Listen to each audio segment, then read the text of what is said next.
the psychology of religion. They have an excellent chapter, I think it's chapter 2 by Valerie Tarico. And what these people are saying is we cannot trust our minds. We have cognitive biases. The big one, the mother of all of them, is confirmation bias, where we want to confirm the stuff that reinforces our faith, but we're very bad at disconfirming evidence, stuff that goes against our faith. And you go to any church library, you'll never see a book by Bart Ehrman or this book. What you'll see is books that confirm the Christian bias and support their own faith. I mean, do you see that as problematic? I guess yes and no. I mean, I think that you have to get to a place where you're ready to like step back and evaluate. You have to know enough about Christianity to really be able to evaluate, you know, if that's making any sense. Like, yeah, we had a girl in one of our groups, and I said, you do understand how biased you are. I mean, you work in a Christian school, you know, you got bias as your middle name. She goes, I love my biases. And I go, okay, well, that explains it. You know, you're not really, don't want to look at your faith objectively, and that's, you know, she's happy as punch doing that. I would say people get as many atheistic or non-Christian messages as they do Christian messages at this time in history. You think so? Even though we do live in this predominantly Christian culture? Well, I'm not sure it's been established. I mean, people might write down Christian on a checkbox, but I'm not sure this is a very... Well, I mean, it's what, 60, 70% of the people are evangelicals. 40% of the people believe that the earth is 6,000 years old. So it's pretty hardcore. Well, it's not surprising because I don't think when you so. look at All those numbers again, the Christians. Don't shoot, please. Well, it's just when you I look didn't mean it. I withdraw that statement. when you look at art and music and literature and film, and I don't think you're getting predominantly Christian messages. Well, especially, you know, obviously in Hollywood, there's a secular, very secular. Yeah, we got two things going. We've got churches everywhere, especially here in North Texas, Oklahoma. Our churches are everywhere, but the media 24/7 is very anti-Christian. Yeah, so I can't say which one's more powerful, but it's not a just completely Christian message being projected off. No, you're absolutely right I think there. secular is different from anti-Christian.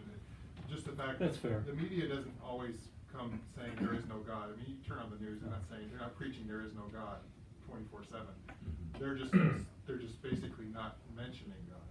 In fact, I just so saw a the clip. message comes that it's irrelevant at best. I just saw a clip where young Sheldon explained to his mother the fine-tuning argument, so she'd feel better. It's on YouTube. Yeah. But you know, Bill, back to this issue about trying to objectively look at things. Yes. I think it's a bit of a foolish starting point because we all have a belief, and you know, as Augustine said, credo intelligens.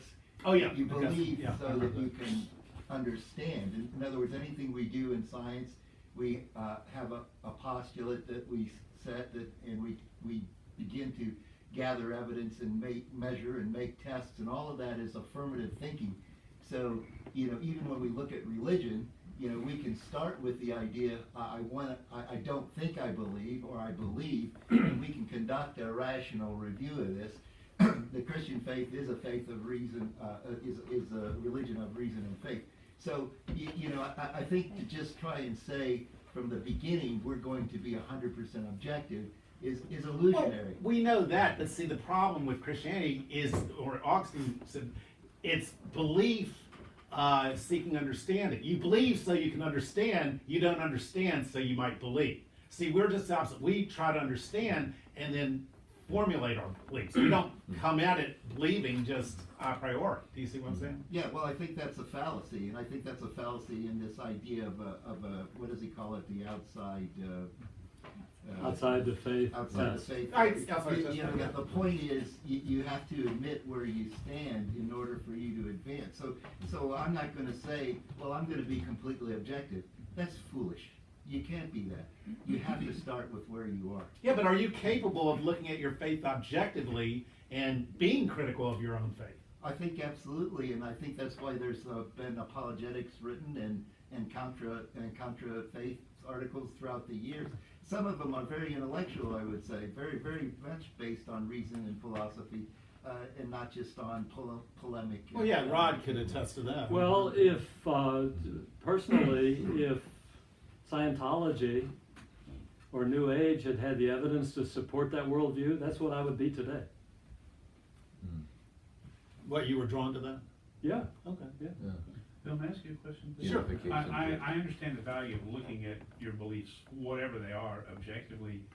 I'm curious why you consider that a silver bullet for Christianity. I mean, Because they have an answer wouldn't for that be a everything. You bullet can for go. anybody's beliefs, right? They, yeah, Frank Turek or Norman Geisler, the guy he wrote a book with, has like 100 objections. There's like 300, 400 contradictions in the Bible, and he goes through all the contradictions and goes and answers them. So it's like they got an answer for everything, but you cannot have an answer for the fact that. And here's the big point of the outsider test of faith: is that it's the religious diversity theory, that your faith is determined by two things primarily: where you're born. If you're born in Saudi Arabia, there's a 95% chance you're going to be a Muslim. If it's in India, 60% chance you're going to be a Muslim, 25% chance you're going to be a Hindu, and only a 5% chance you're going to be a Christian. So it's our geographical location that determines our faith, and the other big thing is our peer group, how your parents and stuff. Okay, well, You know, say two there's- things back to I that. don't understand. Yeah, Chris, you had a If I thought? could just respond to that just Sure, really sure. quickly. The first point is that we are born in a culture that values individuality and human True. life. That doesn't mean it's wrong just because we were born in a culture that values Right, it that. could be. We Right? got There you go. Christianity's the true religion, and hey, we hit the And jackpot. the second point is just because there's millions of objections, I've got to say, you, an intelligent, well-read man, you must know there's a million objections to atheism. No, I haven't heard of one, actually. Oh, Oh, no. is that Frank Turk? Is that I'll what you were meet you talking after about? Where's that bias in that? Yeah, I'm sorry, I didn't cut you guys off, I just wanted to. Chris, did you respond to still have something? Yeah, I'm actually going to disagree with Bill and cause the Chris, first big you atheist heretic. schism. No, I mean, The big schism. The great Yeah. schism of Yeah, 2015. I mean, because we see people who have followed apologetics arguments and become Christian from atheists, and we may disagree. We said that they read the wrong stuff, but I think it's possible that a Christian who's taken the outsider test, they could examine the arguments and become a non-believer, or they could examine the arguments and become a firmer Christian, hopefully jettisoning some bad arguments. You're saying off. Christians can be objective about their faith? I'm saying they can try. I'm saying that. Well, Billy. Oh, no. Yeah. Big praise. Yeah, because And how I agree. I agree that no one's 100% objective. I think it's a excellent goal to strive for, and I think it's a plus in the outsider test. I'm just saying I don't think it will. People who apply the outsider test to their faith will necessarily become non-believers as a result of it. Well, actually, John Loftus had someone that worked for him that became a Christian. And he goes, he was never an atheist in the first place. Yeah. The no true atheist. Yeah. he would get shot if he were here for saying that. He said that. Go ahead. Here's a couple of data points here that China is on the way to becoming the biggest Christian country in the world by 2060, according to projections now. Percentage-wise or raw numbers? Raw numbers. Okay. Okay, so raw numbers, I mean, it's not, but there's a lot going on there, and there certainly can't be accused of having a Christian Oh, yeah. society. Right. They're persecuted, the Muslims are persecuted there too. Mhm.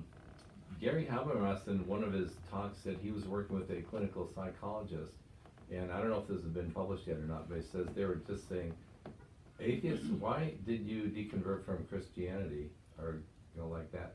It says they found 75 to 80% of them did so because of some emotional factor. Oh, yeah. Yeah, so, and I think it's probably the same with Christians. You become a Christian because, so the thing is, a minority of people really switch because of the evidence, but there are people who do. But to say that, as Loftus says, it's hard to argue Christians out of their faith because they were never, Great and he quote. says, never argued into it in the first place. That's not quite accurate, I don't think. Yeah. I don't think it's accurate at all. Yeah, I was being charitable. I just have a question. You mentioned China. Yeah. That there's a growing population, Of Christians. but by numbers, if not Mhm. percentage, to the Christian Probably faith. percentage too, but Okay. yeah. But the question that I have is what is driving that? Is it good marketing, or what is it? It's because because they're getting healed. Miraculous healing. Miraculous healing is that. Really? That's Yeah. surprising. Yeah, so here's another thing is, we have this really narrow, culturally centered approach to things, the scientific approach, which works really well for a lot of stuff.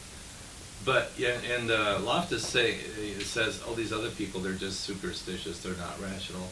And what would they say about us? It says, you've got an incomplete view of the universe, too.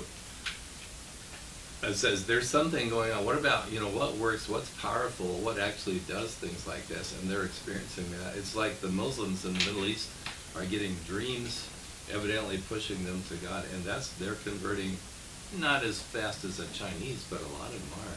So there's stuff going on out there that is not purely logical. I won't say there's no evidence, because these are evidence things, but it's not the ABC syllogistic logic thing. So there's stuff beyond what Loftus is saying. Science is not the answer to everything. So what would you say is the reason for, say, the USA and large parts of Europe becoming more secular? Good question. A lot of people have written on that. I don't know. I will say that historically, the center of Christianity has moved geographically. It used to be Jerusalem, then it was Rome, and then Europe and America, and now the center of Christianity is somewhere in Africa. And so historically, it's moved all over the place. Just curious, how are you defining the center of Christianity? Where if you take Geographically? geographically. So it says here's where the bulk of the Christians are. If you take a map of the world, let's say here's a Christian here, like that, and the bulk of them, where are they? And if you take a kind of a balanced thing, like there, a sheet of paper, put weights here, and you try and balance it, where's the balance point? Well, we could spend a lot of time talking about Sure. why we think we have the trend in Europe and U.S., the Western Yeah. secular culture and the trend away. Yeah. It's always important, I think, to have the footnote that non-denominational Protestant churches are not really declining Yeah. in membership. It's the traditional old line churches that a lot of Christians would say have compromised core beliefs, core biblical They're going beliefs, who have seen radical drops in membership. Yeah. I want to suggest that there's a logical gorilla in this room with the outside of the faith test. And let me just ask this question, and then we're going to show the first interview video with James and John Loftus. But my question logically is this: if it's true that the culture is such an influence, logically, what does that have to do with whether or not one worldview is true? Either there was a resurrection or there wasn't, miraculously. Ken, did you have And Christianity is either true or it isn't. And now that raises all kinds of questions, other questions about, is it fair? Is God going to send all those people to hell? Et cetera, et cetera. But logically, I don't see how it follows that the cultural influence has anything to do with whether or not Christianity is true. So what would you say to that, Ken? So I like to use analogies. I had a semi-debate with my sister a little while back regarding alternative medicine, for example. And so I'm a pretty hard-nosed skeptic, not only about religion, but about alternative medicine. That's just my position. But she got impatient with me and said, Ken, well, what if some of these things actually do work? Echinacea or whatever for your cold or whatever. And so I give an analogy to say, well, yeah, it might work, but you have to test it. Otherwise it's like throwing a dart. You've got a bullseye somewhere. You don't even know where the bullseye is. You're just throwing darts places. That's echinacea. That's all these different types of alternative medicine. They may or may not work, but until you actually, the chances of it actually working, any one substance, there's thousands of substances in the world.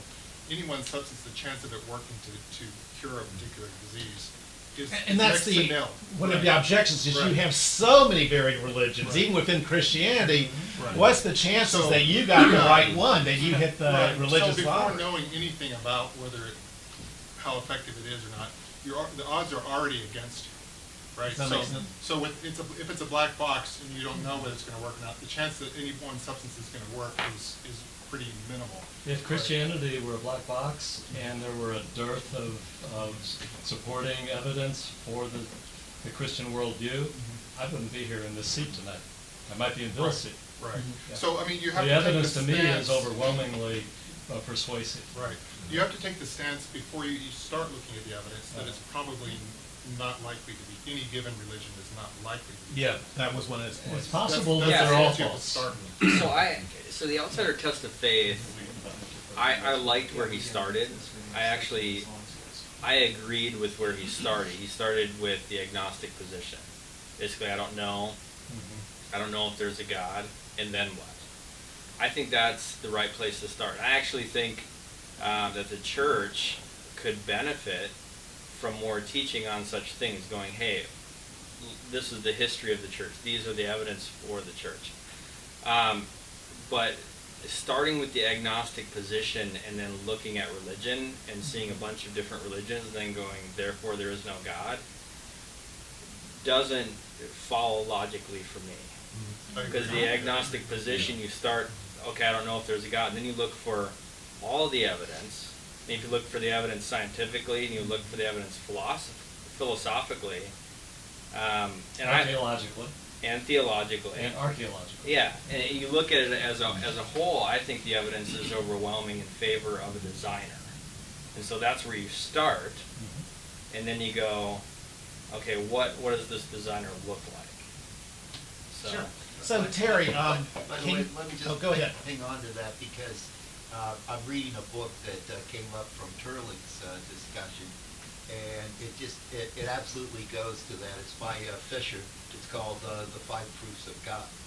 And so he goes through the Aristotelian proof, the Neoplatonist proof, the Leibniz, and it's fantastic so far. I haven't been through it, but he is exactly doing what Israel said. He says first thing we're going to do is prove God, and that's what the five different proofs are about. And then he goes through the arguments pro and con in each of the chapters. So it's very good. Well, that's very commendable. Okay, Yeah. that's great. This is great. We could go all night. This is a great discussion, but we got 4 great video Yep. clips. Let's run number 1. Roll. Door number 3.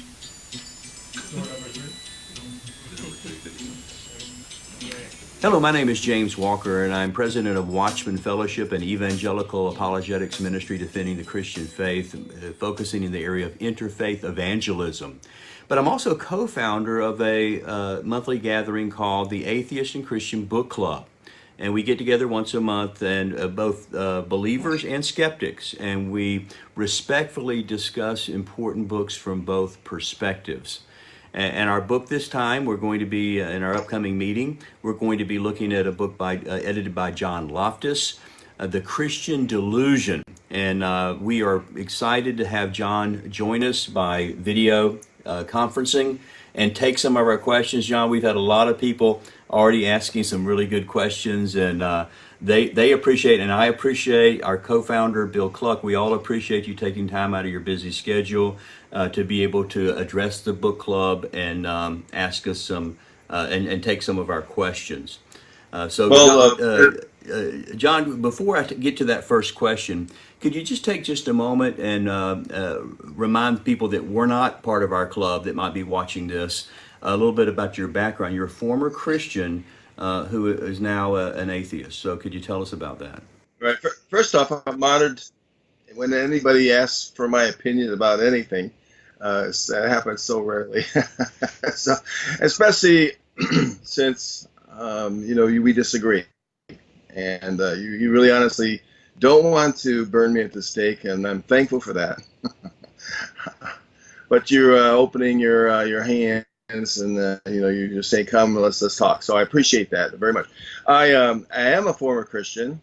I used to believe, and I don't, and anymore. I study with some important people. They may recognize William Lane Craig as one that I majored with at Trinity Evangelical Divinity School.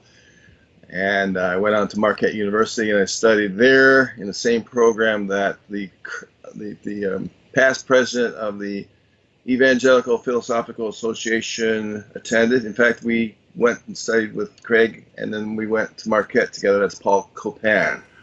Paul, He's both written a Paul number and of- Bill Craig Oh, are both friends of mine. yeah, well, they're friends of mine too. I mean, really, I mean, it's interesting how you can be so opposites, and yet we talk once in a while. Not too often because we are polar opposites. We already know where we each stand, I guess. So yeah, I've been to study 3 master's degrees, and I was in a PhD program, and my dad got sick with cancer, and I had to I dropped out to be with him in those remaining months. Yeah, I've written now it's about 11 books in about 11 years. I have a new one coming out in the fall called The Case Against Miracles. Seems like everybody's talking about miracles. Lee Strobel has a book coming out, or has already had a book out, and some other books on miracles are out. So we're taking them on. So with that said, I am the author, the editor of The Christian Delusion, and I'm here at your service. Oh, well, thanks so much for being with us. Well, our first question that we have from our club members, they want to hear from you on this, is from Jim Hall, who's one of our atheist members. He's a host of the podcast Atheist Edge, and he has a question for you here. He says, Chapter 2 describes the religion as basically the evolutionary byproduct of a primitive, hyperactive agency detection system.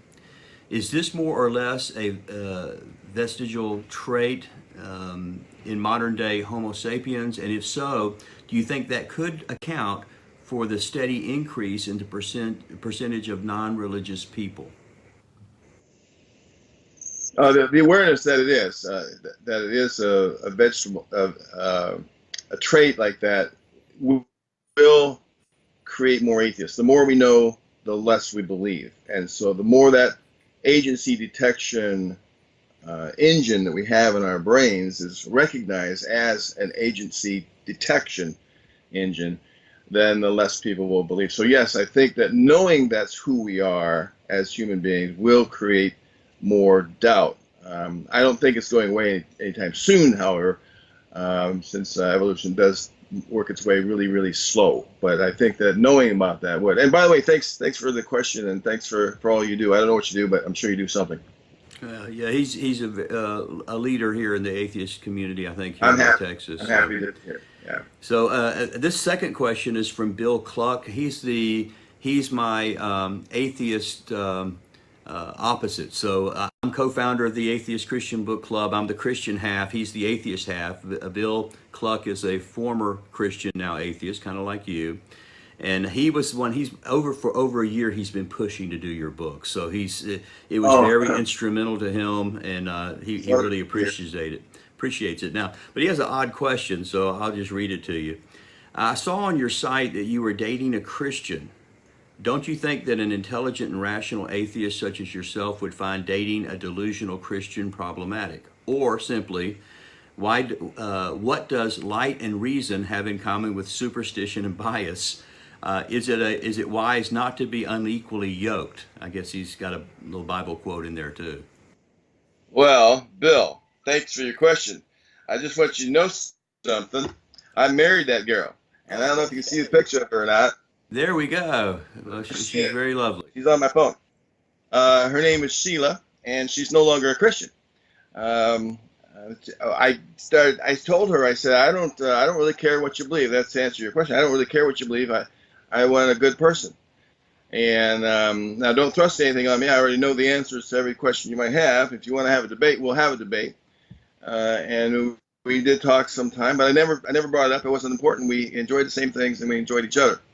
But she attended my lectures, and she read some of my books, and she came to say, you know what, I don't think I ever believed. And so she had some kind of nominal Christian beliefs, and she's probably more atheist than I am as far as in passion. Okay, well, so it's certainly not unequally yoked then, right? So Bill can rest easy on that one. No, but I listen, I don't know, Bill, do you have any, I mean, I wish I could talk to him, but I mean, it's like saying you don't have any Christian friends. I mean, does that mean you don't get along with anybody or what? No, I'm just joking you, of course, Joe, 'cause I know you do. There's a lot more to that story probably than you would care to know, but yeah, that's an interesting answer, and this wasn't a case of dating for deconversion. That wasn't your goal or anything like that. You were just Anybody who dates to deconvert is kind of stupid because it doesn't usually happen like that. I mean, you just find yourself at loggerheads for years and years. No.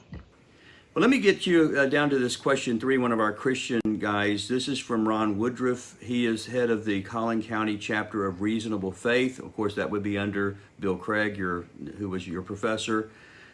He is also going to be, I'm not going to be able to be at the club this time, so he's going to be standing in as a substitute for me as well. So he had actually several questions. Some of them I think you've already touched on. Let me just jump down to this one. He says, you assert that there is virtually no real evidence for the resurrection, and that everything we know is based on 400-year-old manuscripts.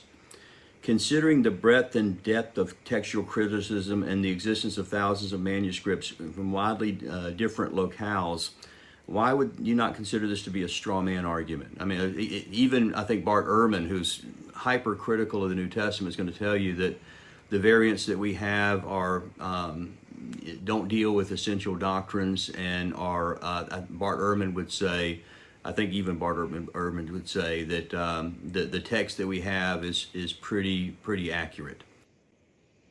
Well, it's not the text that really should bother you. I mean, it's basically the fact that we are told to believe human testimony without any corroborating objective evidence for it. See, there's none of that. There's no corroborating objective evidence commensurate with the type of claim being made, i.e. a resurrection or a virgin birth. And the virgin birth is the easy one to look at. It's obvious. Okay, so Mary claims she was impregnated by the Holy Spirit. And Joseph is led to believe that that's correct based on a dream. Look it up, a dream. So that's all we've got. I mean, basically, that's all we've got. Now, okay, it's in Matthew and it's in Luke, and they have conflicting stories, which is something to take note of. But just the same, we would never believe that of anyone else. I mean, only because it's in Matthew and Luke. Now, why did Matthew and Luke accept Mary's testimony? Well, we have no clue. Why would anyone accept someone's testimony that Balaam's ass spoke, or that an axe head floated, or a snake talked? Well, now let's say you saw that. Well, that's one kind of evidence. I saw with my own eyes, but that's not what happened to us. We didn't see any of those things. I mean, it's more likely, since Mari Povich wasn't there to give a DNA test to the baby Jesus, that Joseph was not the baby daddy. That kind of thing never happened. She never wore a chastity belt up until the time she gave birth to know that she hadn't had sex with anyone else. We don't have any objective corroborating evidence for that. We don't have any objective corroboration for the resurrection either. All we have is human testimony. Manuscripts are most of them date to 400 or later. You would accept the fact that they have a rich tradition, that there's great evidence that the text existed before 400 years ago. The problem is that there's no corroborating evidence. I'm just saying that the greater problem is the claims themselves, because you could trace. I mean, you can't. I mean, the earliest we have full manuscripts is in the 4th century. Okay, and it's been edited. We have piecemeal. Let's say we have the Bodmer papyri that says a text in the Gospel of John. Well, we don't know what was surrounding it. We just assume that the rest of the gospel that we have today, what surrounded that small little text. All we have is little text. We don't know what else surrounded it. Right. So we have to go with the first and earliest manuscript, knowing that in those manuscripts there are forgeries like the ending of Mark, John chapter 8, the stoning of the woman caught in adultery. We've got all kinds of things that Bart Ehrman points out that were interspersed throughout the manuscript. So those are problems, and they're serious problems. Yeah, I think that the significance, though, of the John Ryland fragment was, up until that time, the liberal critics and the atheist critics, for that matter, were arguing that John had to be a 3rd or 4th century document because of the elevated Christology and theology that it presented. And what that fragment does is in fact, ironically, it's the oldest existing text that we have of the New Testament, and it does show that there was a Gospel of John in circulation much, much earlier, mid-2nd century or perhaps even earlier. Yeah, but we don't know what surrounds that text. Well, all we have is that text. We don't know what else was said. I mean, we have to assume that the full text of the Gospel of John surrounded that small little text. That's an assumption I don't want to make, because there's been so many insertions and so many editings of other sorts of things that I'm not so sure that you can assume that.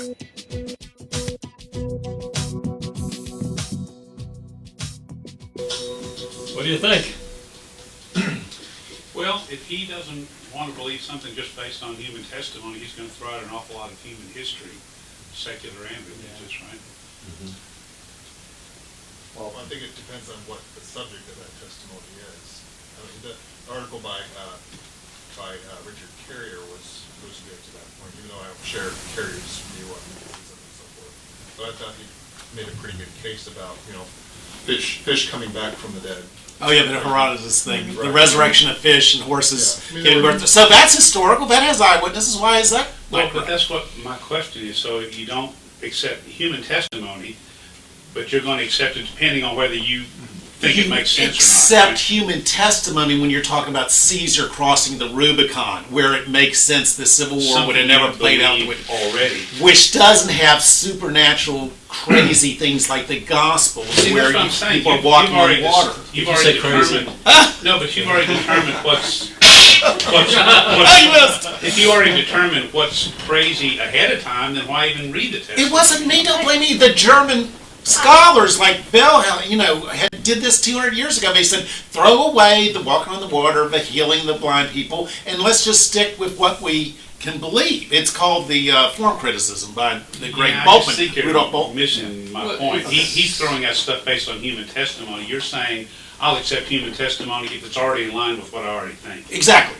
Right, which that doesn't make any sense to say I'm only going to believe stuff people tell me if it already agrees with what I already think. No, it's the uniform view of things that we see the way the world works. Nobody walks on water. Dead people don't rise from the dead. So it's the principle of analogy. So analogous to that is that what's more logical is someone just made this story up and just is an overzealous convert to the faith, or that it happened. Obviously, it's just made. Well, we each understand each other, so we're at an impasse. So. Yeah. Okay.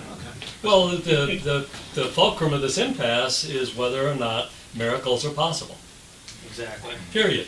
But Terry was going to say something before. Go ahead, Terry. Well, I was just going to say, and actually you said what I was going to say, and that was you look at it and you think, what is most likely? Yeah. What appears to be most likely? If we had 20, 30,000 dead people jumping up every day, I would say, well, my God, that's probably happening. That would be like normal. But to sit and say, this has never, ever, ever happened Right. before, but hey, It happened. if your 16-year-old daughter came to you and said, Mom, I'm pregnant and it must be God because I didn't have sex, are you going to say, oh, honey, Emily, I cannot believe this. You're having the next Christ. Or are you going to say, you have lied to me and let's figure this out? I mean, I got to say, if Mary passed that story to everybody, she is an actress like nobody's business. Well, one thing really interesting That's is just my Mary falls off the face of the earth after she does her Jesus thing, and you think she'd be an important member of the Jerusalem church, but we never hear anything about her. Yeah, she's in there. Yeah, She's in there. She's At in the there. crucifixion. And even in John chapter Mentioned 8, several places. the issue with the Pharisees even bring up the controversy surrounding his birth.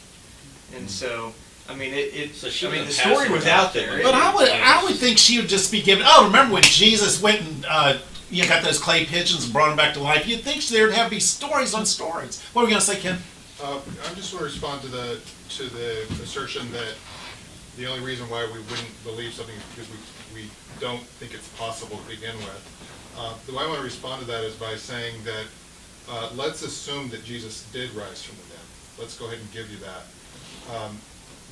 That would be only one of maybe 5 times in biblical history that happened to Elijah and Elisha or whatever.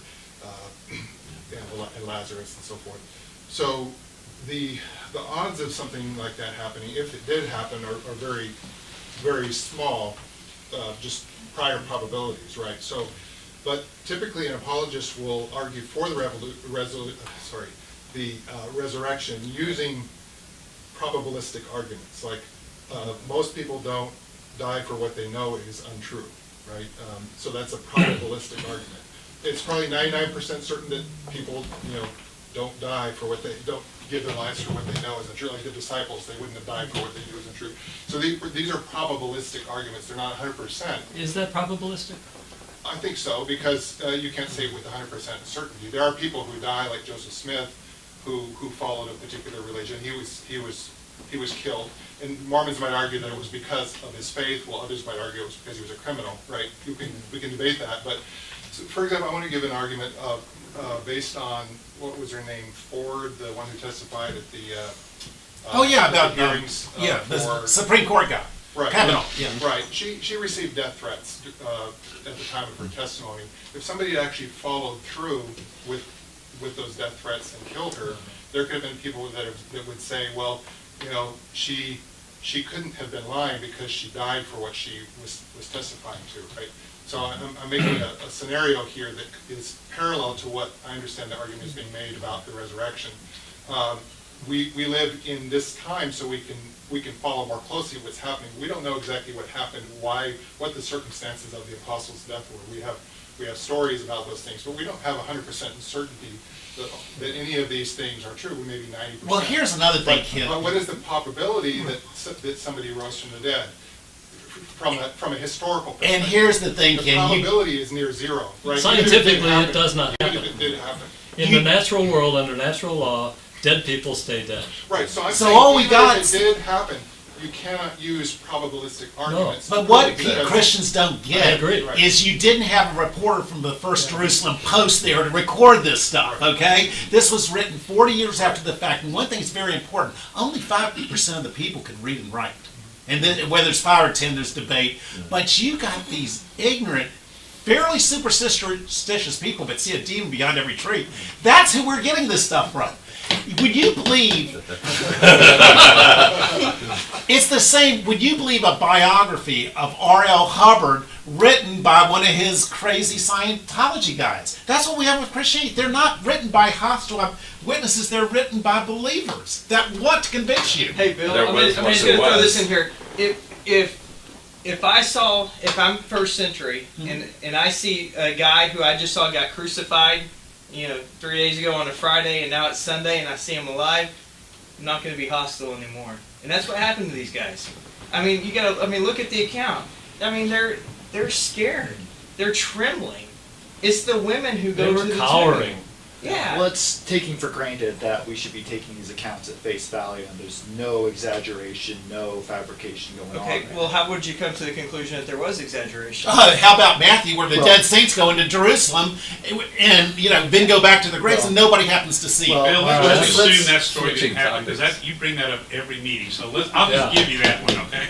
Well, he just said exaggeration. That's kind of exaggerated to me. Well, let's set aside the Bible and just make it more just generalized. You have a report in the Star Telegram that some dude in Fort Worth got shot, died on the operating table, and then rose again 3 days later. Do you think it's just base level? Do you think it's more likely that he actually rose from the dead 3 days later, or that the story is wrong? I Just- think probabilistic is the wrong criterion to evaluate these things, because every event in history is a unique event. Is it probable that happened? Vanishingly small. No. So the criteria is not how probable this thing is, because probably people don't rise from the dead. That's just the way it is. Well, I think that's a good point. Now, if It's not the it did probability happen, that's the like you main said thing. earlier, if 20 or 30,000 people a year came back after being in the grave for 3 Yeah. days, Yeah. if that happened, it wouldn't have started a new religion in Jerusalem. Yeah. You say, oh, here's another one. Okay, yeah. But see, the thing is, then you look at the historical evidence and you say, okay, are there reliable witnesses? Are there corroborating evidence? Okay, then. So it's not a probabilistic thing. It's investigate other types of I things there. beg to differ, because all of the apologists' arguments that I've heard are based on, like the four points that Habermas uses about the Minimal- the minimal, Minimal facts. Those all have a probability associated with them. None of those are 100% certain. Right? As certain as they can be Well, for but in a anything court of law, historically nothing is held. ever 100% certain. Yeah. Exactly, Based on and that's my point. the That's whole of the exactly my point. evidence. I'm conceding that they are high probabilities, each of Yeah. those 4 points, Yeah. but they're not 100% certain, right? Yeah, I mean, I could ask you, where were you born? And you say, how do you know I that? don't understand the point behind 100%. Yeah. So you have, for any given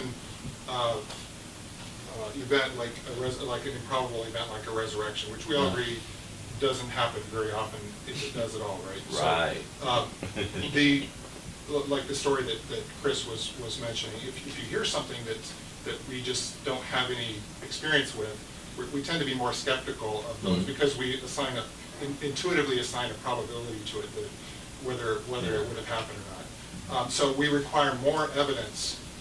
The arguments that we use to support that have to be at least as solid in the opposite direction as the event itself is unlikely. You have to cancel. It has to be canceled out with something that nearly 100% certain to prove something that is nearly 0% probable. There's another way of looking at it, is what is the best possible explanation given the facts that we have? Probability enters into it, but it says, okay, if you say this didn't happen, then it's your obligation to say what did happen with this particular set of facts here. And so then we say, okay, is it more likely that Jesus raised from the dead, or that the disciples stole the body, or that somebody put him in the wrong tomb and he just got lost? I think you're on the right track Okay. there. I think you're on the right track there. I think so. Any one of those is improbable. That the disciples stole the body, or Sure. any number of those other 100 explanations that have been offered. Each of them might be vanishingly improbable, but are they less probable than the other explanation that the body actually rose from the dead? And then you start Historically applying speaking. historical criteria Right. for those things and say, yeah, it's probability is. I think the better term is plausibility rather than probability. Reasonableness, plausibility. Yeah, I agree plausibility, with you. because we're not. And I think talking that's what about- Ken say. Well, well, plausibility, Let me be then clear. resurrection's Let me be- way down. Let me be clear, I am conceding that Jesus rose from the dead here for the sake of argument. I'm Okay. just saying, with historical tools at this vantage point, we don't have a way to prove it with any certainty based on our historical methods. We can accept it by faith, we can believe that based on the circumstances that as we interpret them, as we observe them, we think this is what happened based on our knowledge that God exists and that he can do whatever he wants miraculously. Yes, you can accept it by faith, but to prove it historically, that's a whole other thing. Let me clear up one thing. It just drives me crazy when Christians say, oh, these variants don't affect any major doctrine. That's what Bart Ehrman says. No, he doesn't. I asked him personally. He I was does, there. page 252. I was there. Well, I don't care what John Loftus says. I was there in person with Bart Ehrman at UNC, and I said, do these affect theological things? And he goes, I can make a list as long as my arm. So they do have give me an example. The bloody sweat, that was added later. That's not in the manuscripts. It was added to combat docetic heresies that Jesus wasn't really human, that he just seemed to be human.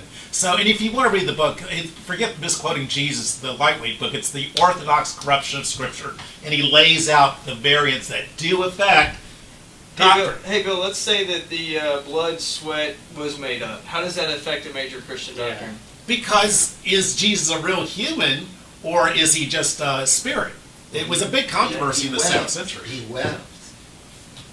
Are you willing to say he was a spiritual That's being? what people. It's called the docetic heresy, and you had Gnostics that believed Jesus was God. He had no part But that in human doesn't flesh. match your position very much.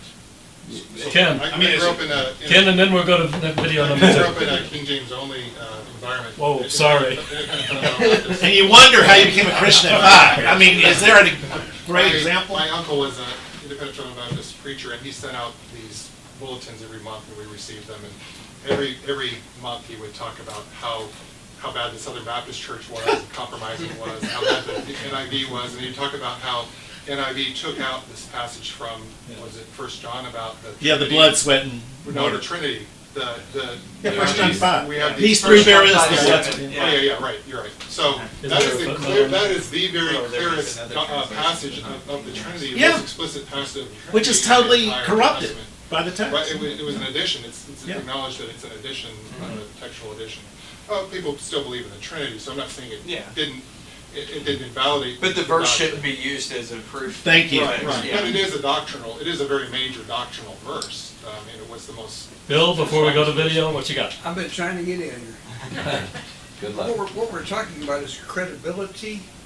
That's all I've heard about. Is it credible? Is it?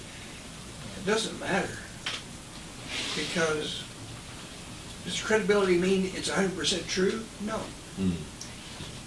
We never talk about is something like what you're talking there. Everything you're talking about. We're not discussing what is real. We're discussing how credible is it. That's not the question. We can't use that. What do we know is real?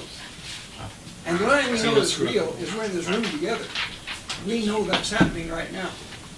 We don't know much more than that. So you saying we can't know anything other than? I'm saying we know we're in the room together right now. Are We you know sure? this. Yeah. Now, when a person says, "Are you sure?" then you say, "It's time to leave." Then it's not credible. Then that part is not credible. Let me suggest that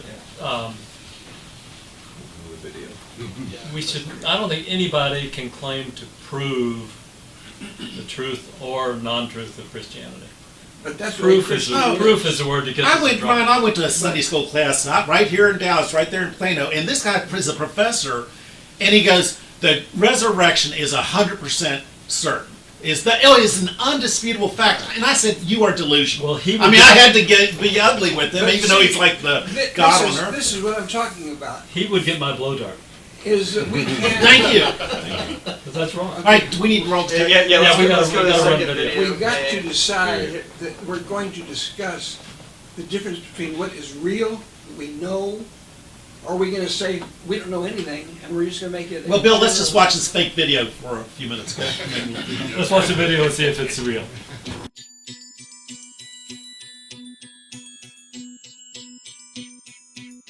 Let me ask you this. In fact, let me just go to the next question because it's right exactly about what you're talking about. What type of evidence would be warranted in this type of thing? This is from Scott McManus, who is a new member of the club.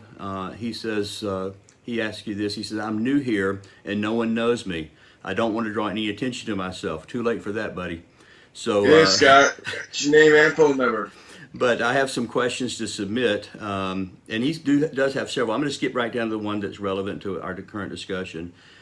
He asks, evidence generally falls into two categories: direct evidence, eyewitness, or indirect evidence, circumstantial. Evidence need only, he argues, evidence needs only to be adequate and reliable to support or prove an argument or a claim. Yet your book mentions the need for extraordinary evidence. What exactly is extraordinary evidence, and is there any legal, universally accepted definition of extraordinary evidence? Scott, I found that too many times, rather than taking the claims at face value and asking whether or not you would believe them under similar conditions, that Christians, I'm guessing you might be one, Christians would rather talk about definitions and exceptions and exclusions. See, I've made a case for the virgin birth, and now you want to talk about what types of evidence would be considered evidence on other different kinds of cases, and maybe you do the same with the resurrection. But I want to stick to concrete examples. That's my whole thing. I can get into definitions, but people can debate all they want what pornography is. I don't know, it's this or it's that. But you show it, and most people will agree. So I deal with concrete examples, and it might be the common sense view of things, but it certainly works because it brings out what's going on. Well, let me follow up with a concrete example maybe for you that you could comment on if you don't mind. Many of the authors we've looked at from the atheist perspective have made a case for multiverse. And it's a good explanation for the fine-tuning argument. How, if everything had to be precise, the rate of expansion and all these other variables, or you don't even get the periodic table. what are the odds if you only have one big bang that all these things go right to allow a life-providing universe with a periodic table? And the response that we're getting back from the atheists, many of the atheist authors, is there's probably many universes, maybe even an infinite number of universes. Well, from my perspective, that's kind of an extraordinary claim. So that there could be an infinite number of other universes out there, wouldn't that kind of claim also require extraordinary evidence? Well, that's why it's not. That's why the multiverse isn't really fully accepted as a consensus of scientists working in the field, because they are requiring evidence of that claim. And I'm not a scientist or a cosmologist to be able to comment on that sort of thing, but it's not an extraordinary claim in the major sense that's important, and that is an extraordinary claim of a miraculous type. Is what David Hume wrote about, is what I write about, and that is, this is an extraordinary claim beyond merely a rare event. This is an extraordinary claim of a supernatural event or claim. So no one. But you would argue that even if there's no evidence whatsoever, it doesn't mean that it couldn't have happened. It just means it can't be proven. Okay, no, I agree with what you said, but what reference is it you're making here? Because I'm saying the multiverse is not a supernatural claim in the sense that God did it. The scientists are looking at evidence and trying to posit hypothetically, well, what could explain, say, black holes, or what could explain an inflationary universe? Why is it accelerating? Wouldn't you It's bizarre to me. Couldn't you argue that that's a case of special pleading because only supernatural claims require this kind of unusually high bar of evidence before it can even be considered, whereas things that are highly improbable, as long as they're not supernatural, highly improbable or totally unprovable, like evidence from outside of our universe, it can still be discussed reasonably without having this high bar of extraordinary evidence. Well, the reason why supernatural claims require extraordinary evidence of the highest type, actually, you need sufficient objective evidence commensurate with the type of claim. That's what I've said consistently. The type of claim that we're dealing with is that God did it. Now, there's a few lines of evidence why that's not an adequate answer. One is that God did it explanations have always turned out to be wrong so far. Now, you'd have to look into the history of that, but starting with the solar system and starting with vaccines, starting with all kinds of things, the God did it explanation never works. It actually hurts people, especially when it came to like healing them. Well, it's God's, God did this, so you got to buck up and take it, Buttercup, because the disease is your sin.